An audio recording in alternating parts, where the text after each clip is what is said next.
Welcome to the South Haven Memorial Library. We're so pleased to have a special author today, Christine Banks, and she is going to read to us her first book about Beanie the Spider, The Adventures of Beanie the Spider.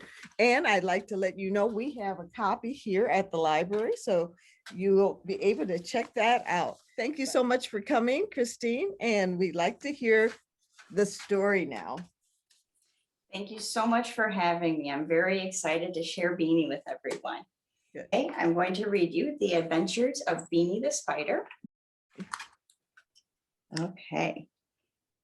Hidden in a corner, in a web small and wee, lived a tiny little spider whose name was Beanie. There she is. Her home was in a gallery full of artwork big and small, with lots of pictures hanging on every single wall. Every day the door would open and in would come the crew, turning on lights and waking up Beanie, just like they always do. The days were nice and quiet, so peaceful and serene. Beanie sat atop the paintings, closed her eyes, and dreamed. She imagined what it would be like to go inside the scenes. I like to do that myself. To float and fly, or sail the sea, climb mountains, and swim with manatee. But still she felt alone in her web small and wee, the only little spider in the whole gallery. Every day was like the next. It was the usual routine until one day things changed for little Beanie Bean. One day while she was dreaming, she spotted something new. Another little spider had snuck in on someone's shoe. See her up there? There's the spider on the shoe. They made their introductions and were instantly best friends. Beanie shared her favorite paintings from beginning to the end. Oh, look at these adventures. She showed her friend warm islands and places filled with snow. They enjoyed their time together, wherever they would go. Which one would you rather go see? Every day the door would open and in would come the crew, turning on lights and greeting the guests just like they always do. But the days were different now for little Beanie Bean.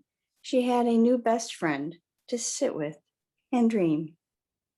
They're dreaming away. Hidden in the corner, in a web small and wee, lived two tiny spiders in a fine art gallery. The end.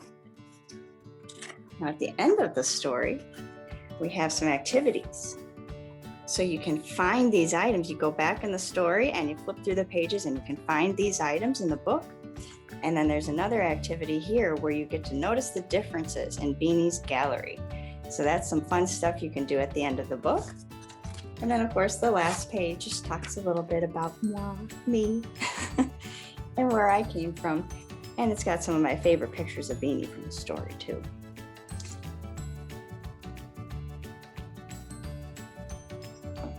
Well, thank you so much, Christine, for coming. And I just have some questions.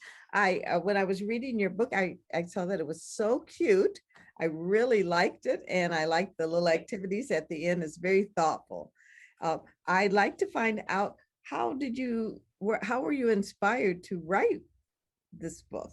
Somewhat based on a true story, because I had a spider living on one of my paintings. It was a painting of Under the Sea, and she was living at the bottom of the painting, living in the seaweeds. So I thought to myself, what if she imagined what it was like to live under the sea, if she was in scuba gear or dressed up as a mermaid? And I worked in an art gallery, so I would sit and kind of daydream just like Beanie does about going into different paintings and what sort of adventures a tiny little spider could have in such a big painting. The motivation to actually finally write it down was a little bit of a blessing. During quarantine, I had over 100 story times with my niece and nephews by video chat. We went through my entire collection of golden books. And by the end, I thought, you know what, I should write down my story about Beanie. And that's how it came about. And I just started writing the words down and making it rhyme. And that was the first step.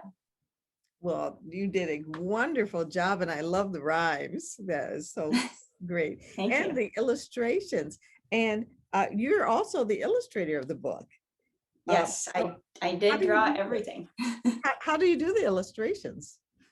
How do So you- I actually start with a pencil and paper, and I have examples here. I do something called a storyboard. Basically, I sketch out the ideas of how the story is going to look. I write down the words that would go on each page and start laying it out. So I get the ideas of what's Beanie doing, what does she look like, what's she wearing, what's the expression on her face. So I get the thoughts down first once I have the words figured out. And then after the storyboard, I have to really focus and draw the outline. So this is one of the original drawings that you see on the cover of the book.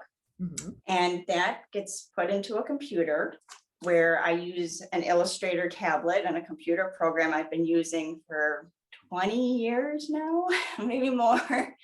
Even the paintings that you see, if you see on the wall behind me, they're the real paintings that I will photograph and add to the computer. So I scan the drawings and I upload the photographs to the computer and add them all digitally into pages for the book, and then that gets printed. Well, that's fascinating. I never knew exactly how it could be done. So thank you. Are there going to be any more Beanie books, any more adventures that Beanie's going to have? Yes, she is constantly going on adventures. So there are a couple more books in the works.